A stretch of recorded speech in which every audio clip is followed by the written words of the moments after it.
Okay. Battle of Ostronovo, July 25th, 1812. A few days after Solkanova. We know how that one turned out for the Russians, so next engagement. Quick explanation on what we're looking at.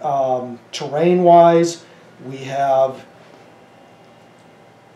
Ostronovo right here. This is dense, and we kind of have a dense line of woods. Operative word is dense here as far as game mechanics go. We've got a few roads, but they're poor roads. Obviously, if you're deployed on a road, you can negate the terrain effects. This is a rearguard action for the Russians. We had a little bit of discussion pre-camera roll to make sure that we're aware of the victory conditions, that the Russians don't go into it thinking they're out there to beat the French army. So they will keep in mind what they have to do to actually win the scenario. And in a sense, we're looking at an advance guard from the French comprised of mostly cavalry. We have a cavalry division, light cavalry predominantly here, not completely, a heavy cavalry division, a small detachment of French light infantry, and on the far left flank a small brigade of light cavalry, which is actually part or was part of the light cavalry division, but was split off, prior to this battle commencing. Somewhere down the road, marching to the sound of the guns, hopefully, is another French infantry formation. I believe that is the 13th Division. And they will come on the field of battle at some point, but it's variable. We don't know exactly when. Opposing the French are two formations of Russian infantry. Essentially, the 11th Infantry Division in the front line along the wood and supporting it. I believe that's the 23rd Infantry Division. They are comprised of regular line infantry, some Jaegers, and a few battalions of grenadiers. Behind the wood line, out of the forest, are two formations of Russian cavalry, where we have some dragoons and some hussars. And that kind of outlines formations and forces coming into play. And the only reason I put the cavalry facing, when they move, they can kind of face any way they want. I could have had them face that way. It was just, in my mind, I'm thinking just to avoid fatigue, because we're going to use the optional rule where cavalry gets fatigue if they travel through woods. So I was thinking, if I use them, they might have to play the long game and hit the flank on the outside just to kind of get them into play. And then the dragoons, they would be coming around this way. Or because the hussars are light, I think they don't quite get the penalty just for moving through the woods. So they still could cut through if I needed to. But the dragoons, just to keep them from getting fatigued, because we know how terrible fatigue is once that starts to pile on, especially for cavalry. So I figured if anything, they have enough movement, they could probably sweep the woods, hit the flanks if they needed to. So we'll see how it plays out. We do have one fancy limberback here, but it didn't really serve a real purpose other than to look really cool. I might move that so my belly don't keep bumping into it, but did want to show that off. That does look nice. That's the initial deployment. So I don't think we have anything else to do beyond that, except we'll probably, what is the focus was, we said really focus on cavalry action this time, because we had a lot of cavalry. You'll see a whole lot of it. There's a whole lot of it. So just depending on exactly what we want to film, we won't show every step again, but we might come back if there's something very important as far as, you know, something that we think we want to share. Otherwise, we'll just do like little after actions between the turns to show how we've ended up. So we'll go ahead and get ready to start playing. I think Okay, this is just a quick after the first turn. We did like a couple issue orders, but we haven't activated anything yet. Everybody pretty much stayed on defend. Tom did deploy artillery batteries out from his reserve areas so that they could come forward and engage. And they did no damage to the Russian front line. Bless you. And the return fire, these were 12-pounders, and so they inflicted 1 point of fatigue. These were groups of 6-pounders, and they inflicted 1 point of fatigue. That's actually a very big boon for the Russians because that's like a -4 on their overall firepower. So that put the Russians in a really good position to see what the rest of these folks are going to do now. And that was it. Turn 1 goes pretty quick. I mean, well, we chat a lot. It takes a long time still. But for the action involved, turn 1 goes really quick. All right, we'll see you at the end of something else. All right, we've hit a conundrum again, just to kind of go over the issue that we're having, and then we'll probably resolve it in a gentlemanly way. There's some swords, some sabers, so we might do a duel to decide who's right or wrong in this, because I definitely want it to go in my favor. Okay, so the situation is we've just had a breakthrough of some cavalry. I'll show you the board in a second, but here we are on page 62 of the rules. We've got example of grand tactically outflanked by a breakthrough. If you can get past the glare, there it is, and you read the text and the pictures. So we're at a situation where, if we kind of follow through, we had a fighting, there was a pushback, you know, my people retired, his cavalry pushed through, and then there was like another breakthrough, and in the example picture here, this pushed that infantry back, the enemy kind of came through. Here's the rear wave of the enemy, and he's got a person here. Oh, you know, I think maybe we just solved it, because this is already the Reformation area. You haven't reached my Reformation area. Maybe that's what the picture is saying. I don't know. Because you've reached the Reformation area. See, he's actually touching the I think he did reach the Reformation area based on, there's the final. On this here. Maybe, so we're looking here at the picture. Let's say, so this, maybe this is the Reformation area. That is a Reformation area. So this is just, are the reserve artillery. Yeah, the long pieces. So, okay, so here's the example picture. He's got his rows of, we're assuming, infantry deployed here, and he's pushed through. But he has retiring infantry that are back here. So he still has people between the broke-through attacker and the Reformation area. But this is now counted as broke through. Now, we had a situation like this last game, and the email I got from David said that you only get the grand tactical breakthrough penalty if you're past the rear wave. And I thought we were in the last video we had where that situation occurred. So let me give you all some whiplash and show you what we're looking at on the table. I know you all said you hated when I do this, but I'm going to try not to wiggle it too much. All right, so here's the situation that we have. Let me grab a pencil. We started with some infantry here, and through combat, one unit of infantry picked up and left. Then this one here was in a battle right here, and they retired. And then there was a breakthrough, and they actually fought. There was another battle here, and there was some more retiring by the infantry, and he eventually broke through into the woods. But here's the first line of French. Those are Russians. Oh, I guess that matters. Yes. Okay, so here's a line of Russians. That's the whole formation in line. All over there. And this guy is now here past them, but I have Russians here from that formation. They just pushed back, and the Reformation area is back here. So when we did our last game, we thought that's the situation we were at before, and we gave the person who broke through, which in this case would be him, the grand tactically outflanked.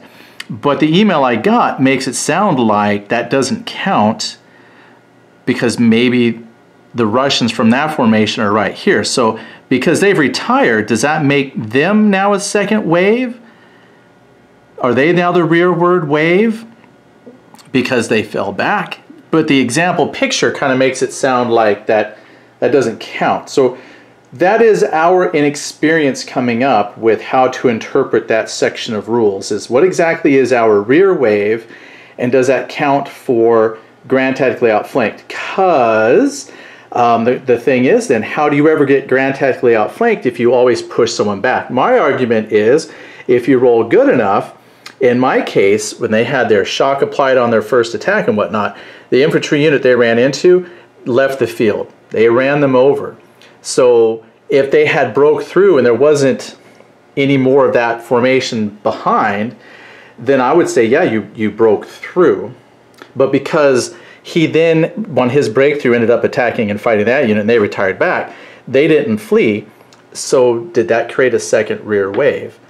Any input on that would be fantastic. We'll probably die roll it off because I don't want that to happen to me, and Tom does want that to happen to me. So we'll continue playing and then we'll do a wrap up of the combat and the artillery. But that's the situation. Any input would be great. Thank you all very much. I was debating where to film this angle from.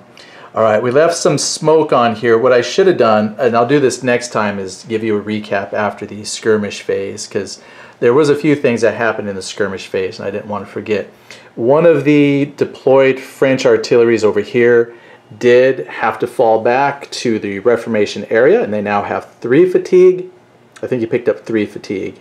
Or 2. 2. The one, yeah, they got the one. Okay, so he retired and got 1. But this guy, he's wait a minute. Maybe I'm just looking at the wrong one. Yeah, that one's got 3. Okay, he's got 3, and I think he's got 2 now. I think he does, yeah. Yeah, so he's got like 2 fatigue out of that exchange, and I think out of the exchange, I think I picked up 1 fatigue.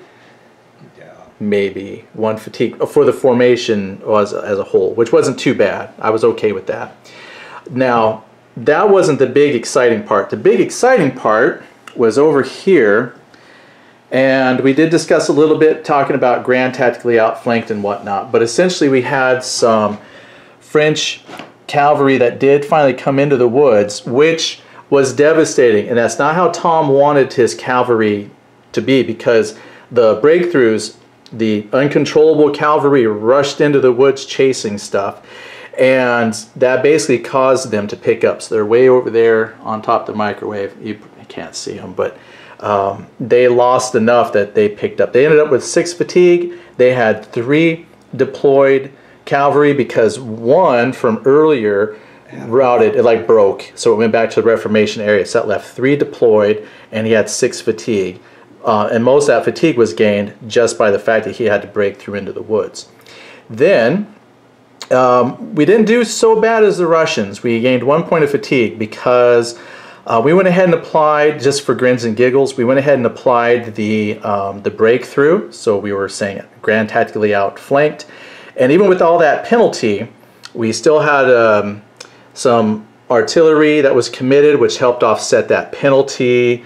And not to go over all the math, but it ended up being, even with a average die roll, we came away out of this horrible exchange where I gained 1 fatigue.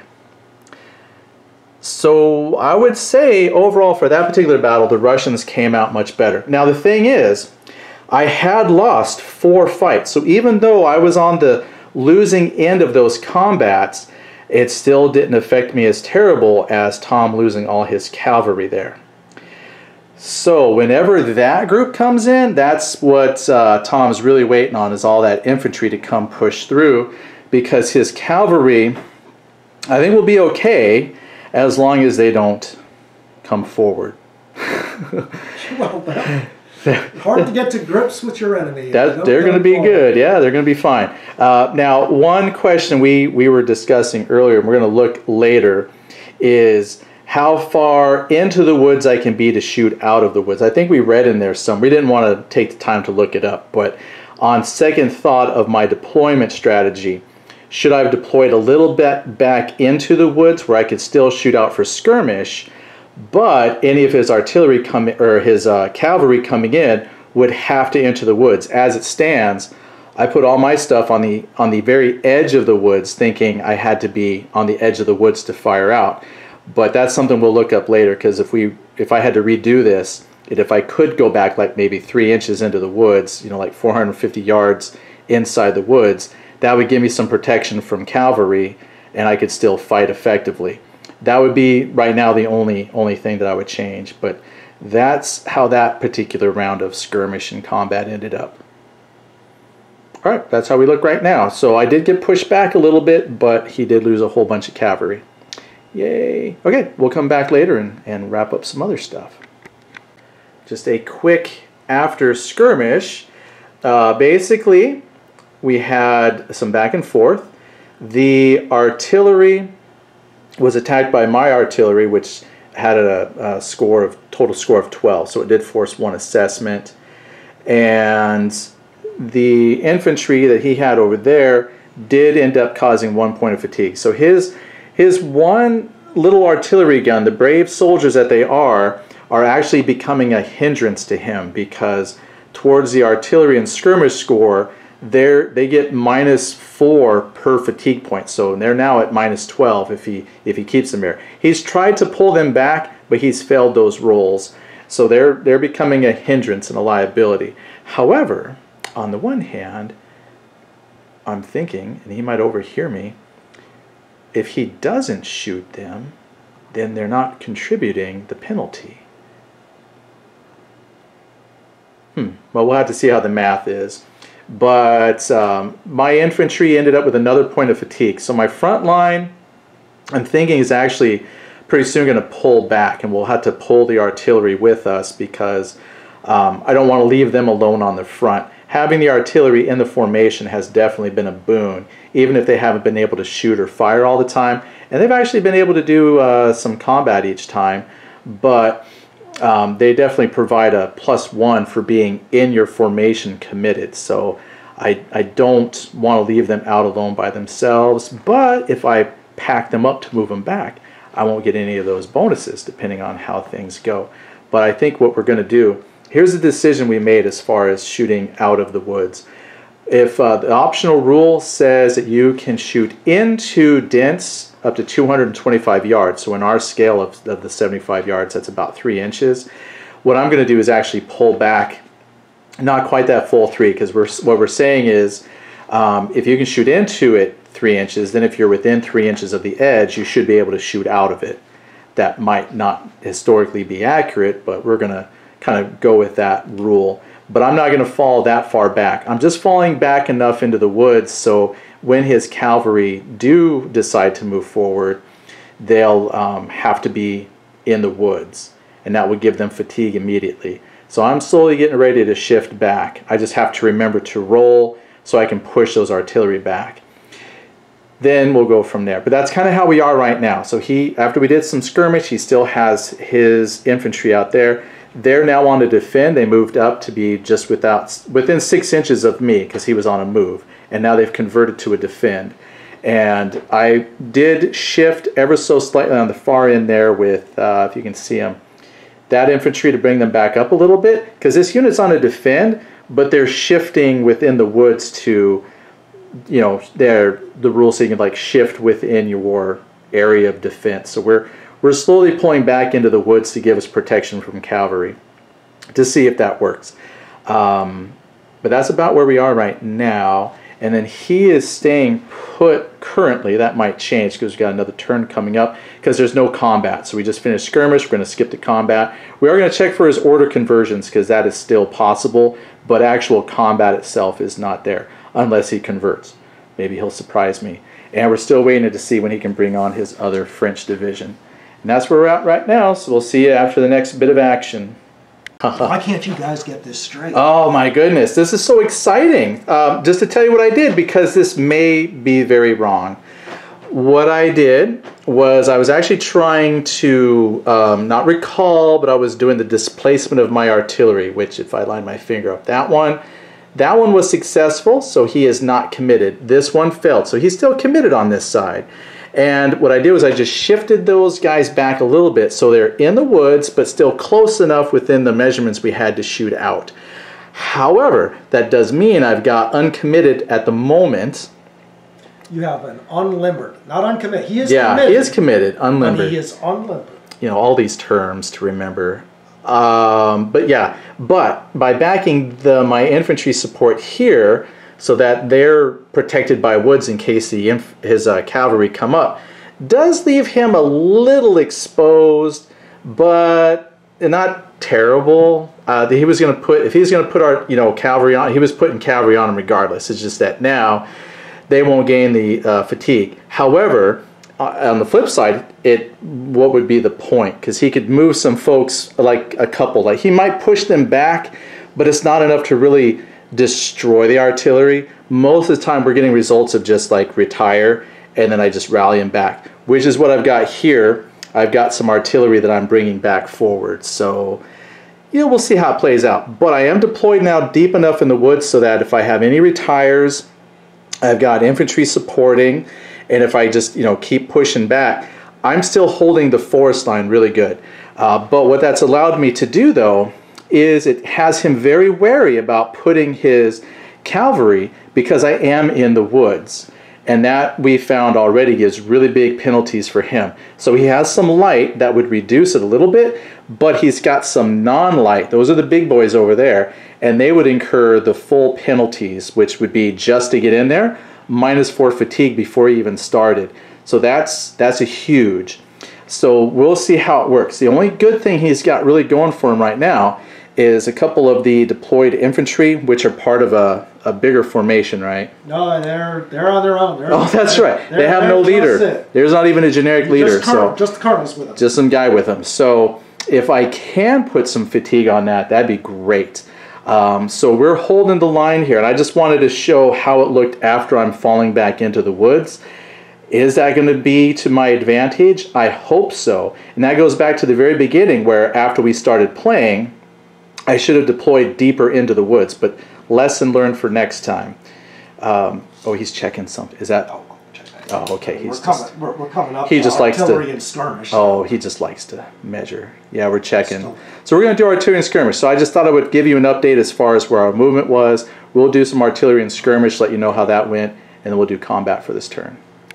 This went really quick comparatively to the other stuff. So we did our skirmish. The fatigue is starting to show over here with his attached artillery. They're now 4 fatigue. They're still forcing assessment rolls, but I passed my assessment, so I took no additional fatigue, but his artillery took some fatigue. It was enough of a penalty, though, that I can't possibly roll for an assessment against that group over there. So they're pretty safe. I'm going to have to shift back a little bit so I'm out of range because I can't shoot. And then that was it. And nobody's close enough for combat. He's not doing any order conversions. And because I got a deployed artillery, that really helped. So just kind of taking turns falling. This is working out really good. So much different than the last game. So, but I mentioned that, and it's because we're still waiting on all of those guys to come up, which is almost all infantry. But the one thing I didn't ask Tom, and I think he's keeping it secret because he says it's variable. I don't know when they're coming. So right now we're holding against this initial French force, and that's our objective, was to hold. Now at some point he's going to remind me when I need to start to retreat my infantry off the board, because that was one of the things. But I have to hold till 8 o'clock. 8 o'clock. And we're getting close to that, aren't we? We're not close yet. We're going on to turn 5 now. So we're about, I think every turn is what, 15 minutes? 20 minutes. It's 20 minutes. So we're starting turn 5. So we're almost 2 hours in, so we're about 6 o'clock. A little bit before 6 o'clock. So I still actually have about 7 more turns to hold before I have to fall back. That could happen. We might be doing okay. It could happen. It could happen. Because I don't know when they're coming up. He doesn't know when they're coming. So roll for them when it's time to roll. When the time is to roll. When the time to roll. Variable. So we'll see. All right, cool. Thanks. We'll be back after another segment. All right. So just a quick 30-second blurb. We've been trying, well, I haven't. I love that they're right there. But Tom's been trying to figure out how to get them out of here. Because right now, they're accumulating a lot of fatigue and they're becoming less and less combat effective. Every time he's tried to do a displacement or the reverse recall to pull them back, he's failing because they're accumulating fatigue. And we can't really think of another way to pull them out of there because everything kind of requires a leader role. And they aren't going to fall back anyway because unless I do combat with them, we never have to do a status check for them. So they're just accumulating artillery fatigue on that formation, which for me is great because Tom has one back here that's losing fatigue, but that's actually part of a different formation, so that's actually okay for there. So actually it's just really bad for this guy. Now overall fatigue at some point could play in because whoever he's attached to, that might cause something to break before he wants it to. So Tom's trying to figure out how to pull them back. So what we're saying is, if anybody has tips on how to pull back a unit that's stuck, can't go forward, can't really pull back, but is failing the rolls for the recall, displace, recall, whatever it takes, is there some other things he could try? The only other thing is he could attach his leader, but then his leader is attached and puts himself in danger. But his leader is only, what, a C? He's only a C. He's a C. I mean, that would give him a bonus of 1, but that's where the dilemma. So we've got a very brave, stuck artillery crew out there. Now your question might be, why did Tom deploy them ahead in the first place? Because it looked really freaking cool to have some artillery up there shooting. And at first we thought he could just make the rolls to pull them back. However, that didn't work out this time. So yeah, that's where that artillery unit is. I just thought I'd put out there while Tom's reading up on how to save them, which I hope he can't. All right, anyway, that was a little update. Thanks. Somebody write a ballad for them, please. Thanks. Yeah, this was real dull. So the movement, we now have shifted back, so I have everybody safely in the woods. I did get my 1 artillery, but that's my 6 guns. It's 6-pounder guns are deployed, and they're firing. They fired, but we were not effective hitting his artillery this time. His artillery is pretty much ineffective at this point, and I did move back, so I'm out of the skirmish range because he was at an advantage with the skirmish against my infantry. I'd have to push some stuff forward if we want to do that. But what we have said as gentlemen is that when you're on defend, you can't shift towards the enemy. Well, I mean, maybe you could, as long as you can make an attack. That's yeah, it. that one attack. But you're with it. You have to make the 6 inches. I don't know if you can keep on moving up to keep the enemy. See, we were like, that's kind of gamey to use the shift when you're on defend to shift towards the enemy. So we're saying you can't shift when you're on a defend towards the enemy. Unless you're making that attack. The attack. Unless you're moving into the attack. But I moved myself out of the range for that. So we had no shooting over there. Maybe we'll move closer. But I don't have to. I'm on the defensive this time. Which, if we haven't made it clear, this is actually a defensive action for the Russians. And right now, they're holding pretty good. I do have to try and get rid of that infantry, though, because even though I'm on a defend, I'm not recovering any fatigue. I do have a thought for that, but I'm not going to tell Tom. So I'm going to wait till I institute my next grand plan. But anyway, that was the end of the shooting and skirmish. Actually, that will take an end of combat. He does have chance for order conversions. Do you have any order conversions? At the top of combat, I have no order conversion that I think I want to do. How about on the back side of combat? At the back side of combat, I don't have an order conversion that I wish to do. Okay, because we're skipping the 2 phases in between, which would be the actual combat, and then the status check, and then the order. So that would put us at the top of the next turn. So that turn actually played out pretty quickly. So I'm going to put this back down, and we'll come back in a few minutes. Like this. And it looking just like this is pretty much looks almost exactly where we've been. However, That artillery now has 6 fatigue? 5. 5, okay.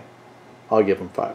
Wait, didn't I give them a fatigue and then they... Yep, you just did. He had 4. Okay, so I just gave them that fatigue. So they're now at 5 fatigue. Essentially, they are combat ineffective, and we were just talking about that. So Tom's wasted, I think, like 4 turns trying to bring them back, and 3 of those, he needed like at least a 7 or something, but he failed by 1 like 3 times in a row. So, and all they're doing is accumulating more fatigue. So at this point, so a couple things.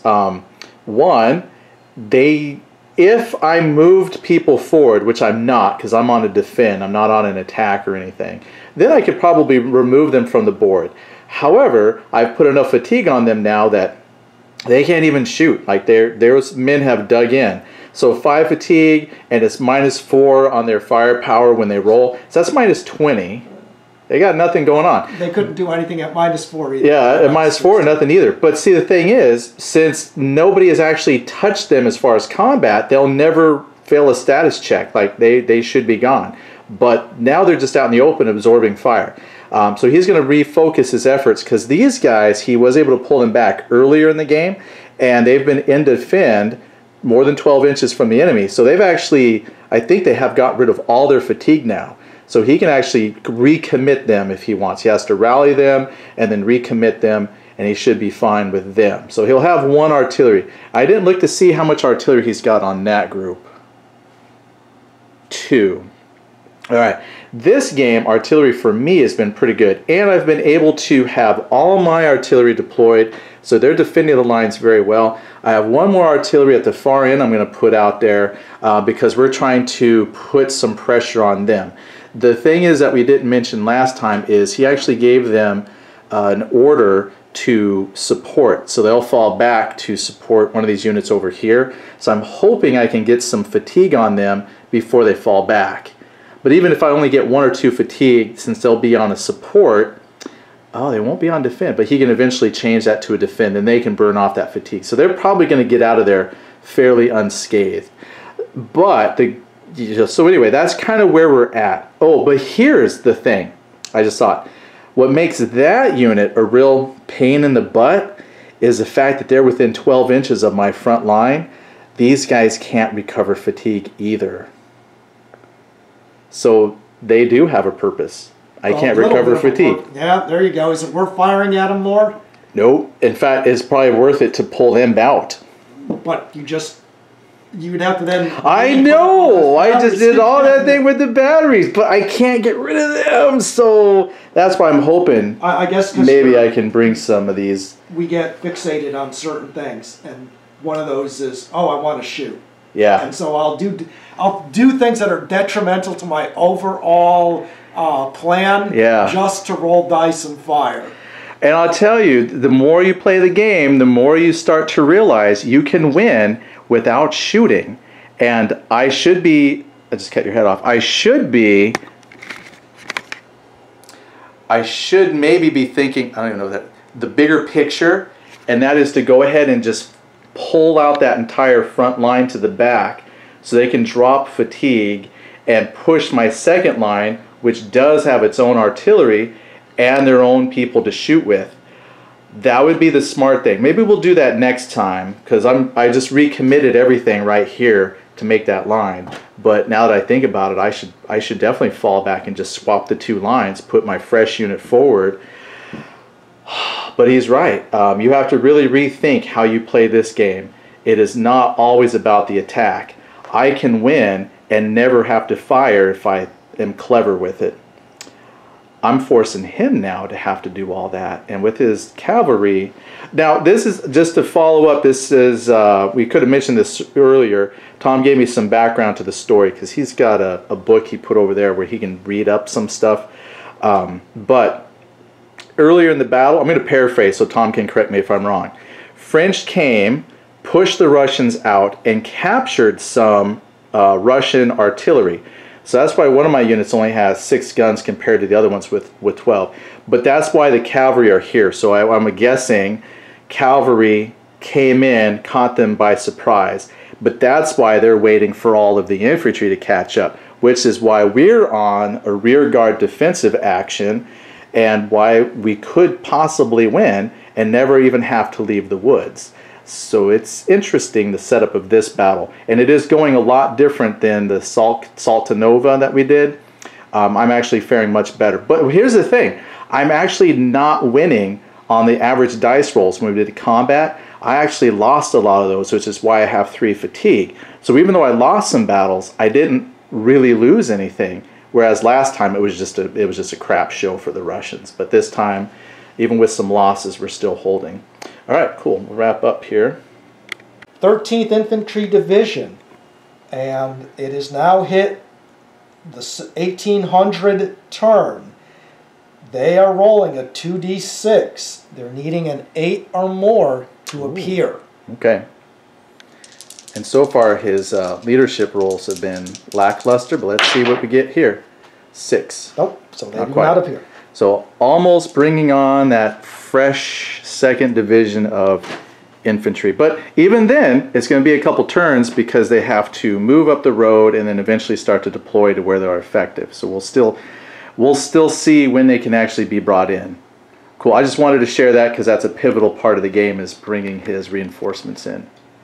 Right, so you got that guy, you moved him up. Anything else going on? I made my roll. We were checking for the pivotal roll to see if those guys come in. No, still don't. Also, okay, so we figured out how to get this artillery off of the board, or at least back, is by failing one of the assessments at the end of skirmish. However, Tom keeps rolling just enough to keep accumulating fatigue. So at some point he'll have enough fatigue that he will get to retire them, but he can't move them because the fatigue is too high, so we just have to wait for them to get retired off the board through damage. So we're still putting fatigue on him, and then he failed there. So that was just a little update. The rest of the turn, there was nothing significant, and now we're starting this turn.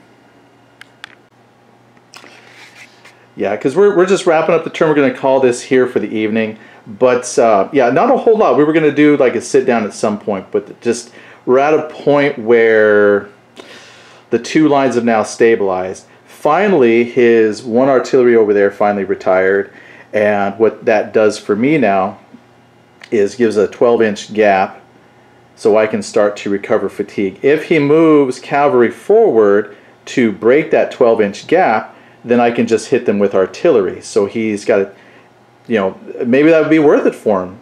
But they're at 3 fatigue. But then does he want his cavalry to accumulate fatigue for that? Because if they charge the woods to try and get at the artillery that could then shoot them, they're going to get fatigue just off the fact they made it into the woods. So lots of decisions for that. The other French division hasn't pulled up yet, so I'm still good in there. The only thing that I've done that now I regret is I put them on move, this group here, because I was going to have them go ahead and remove the artillery, but after about a couple turns ago I realized they're going to just retire off the field. It's just that he was rolling good enough that they were accumulating fatigue but not actually retiring. And now they're at a point where they can't convert to defend because they're on a move. So I'd have to issue order, and I probably should have done that a while ago. So the hindsight has kicked in that I've probably just wasted them, because I could stop them and they're just barely out of range, but after this next movement, unless I can just move them 1/4 of an inch, I think I got to move them the whole amount, I don't know, but they got to move towards their force objective. So even if I hit the force objective, which is this front part, they could technically stop and go on a defend, but then they'll be easy pickings for those guys. And they're the better of the cavalry. So this totally did not work the way I thought it would in my mind. It looks so much more dramatic than it is. So we're going to leave it there. We'll do maybe a wrap-up next time, but there really wasn't a whole lot to go, other than we did notice that even though Tom was making good combat rolls, his leader action rolls were not very good. And that actually, I think, really curtailed a lot of the things he wanted to do.